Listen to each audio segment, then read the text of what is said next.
Dún Laoghaire. Dún és la paraula gaèlica que designa una estructura fortificada i que és habitual a la toponímia irlandesa, com Dundalk, Dundrum, Dungarvan o Dunboyne. I Laoghaire és el nom d'un alt rei d'Irlanda del segle V, Laoghaire mac Nail, que des d'aquest indret organitzava ràtzies cap a la Gran Bretanya i la Gàl·lia. I d'ençà de llavors, Dún Laoghaire ha mirat sempre cap a la mar, que ha tingut una influència molt forta en la història de la població, sobretot durant els darrers 200 anys. En aquest sentit, els bancs de sorra que de sempre hi ha hagut al davant de Dublín, sobretot el temut Kish Bank, un autèntic cementiri naval, causaven estralls al comerç marítim i l'alt nombre de naufragis va obligar a construir un port a Dún Laoghaire, una mica més al sud, però amb una sortida cap a mar oberta sense perill d'embarrancar. En un primer moment, l'any 1817, només van preveure de construir l'escullera a l'est, que fa una mica més d'un quilòmetre de longitud, per protegir-se del vent de llevant, però 3 anys després van veure que també en necessitarien una a l'oest d'1,5 quilòmetres a fi d'assegurar el port protegint-lo de qualsevol temporal. En total,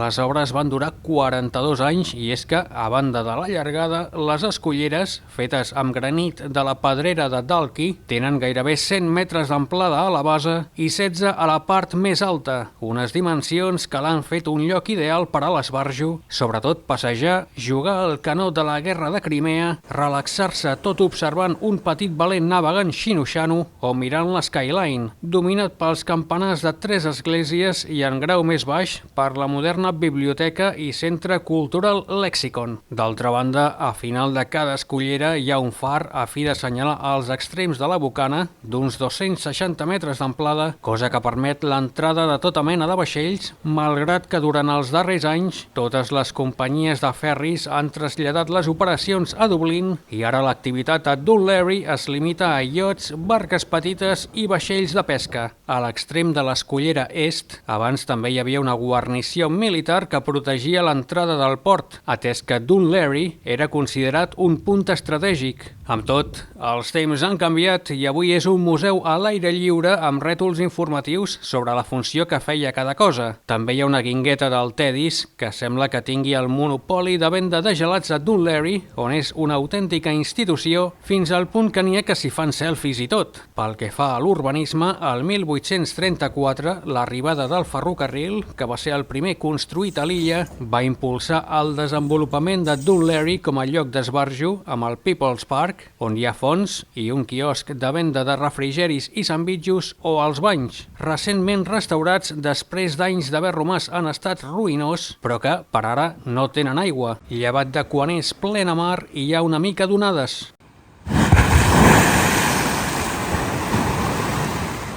A més, tenint en compte que el creixement va ser durant l'època victoriana, aquest és l'estil que va definir la vila durant dècades, sobretot amb relació a l'arquitectura, amb cases adossades però de colors diferents i el mobiliari urbà, amb unes marquesines molt victorianes, clarament. De fet, antany tot era molt monàrquic, fins i tot el nom, que a partir del 1821, arran de l'arribada del rei Jordi IV al port en la seva visita a Irlanda, va passar a anomenar-se Kingstown. No seria fins al 1920, 2 anys abans de la independència, que tornaria a ser Dún Laoghaire, un topònim que, d'altra banda, és dels pocs d'Irlanda i, sobretot, del Gran Dublín, que s'ha mantingut en gaèlic i no en la forma anglicitzada, que seria Dún Laoghaire. De tota manera, malgrat que ja ha passat més d'un segle d'ençà que els britànics i la seva reialesa se'n van anar, avui encara resta la font de la Reina Victòria, el carrer que voreja el port és la Queen's Road i l'eix comercial més important és a George's Street, on hi ha un ampli ventall d'establiments i que és el lloc ideal per a fer-se veure. Òbviament, com totes les poblacions, Dún Laoghaire ha anat modernitzant-se i això ha fet que hi hagi molts contrastos, tant a la zona més cèntrica, amb el centre comercial de Pavilion de formigó gris i fred i la Casa de la Vila, construïda al 1880 a 100 antagònics, com a les zones més residencials, on els edificis de nova generació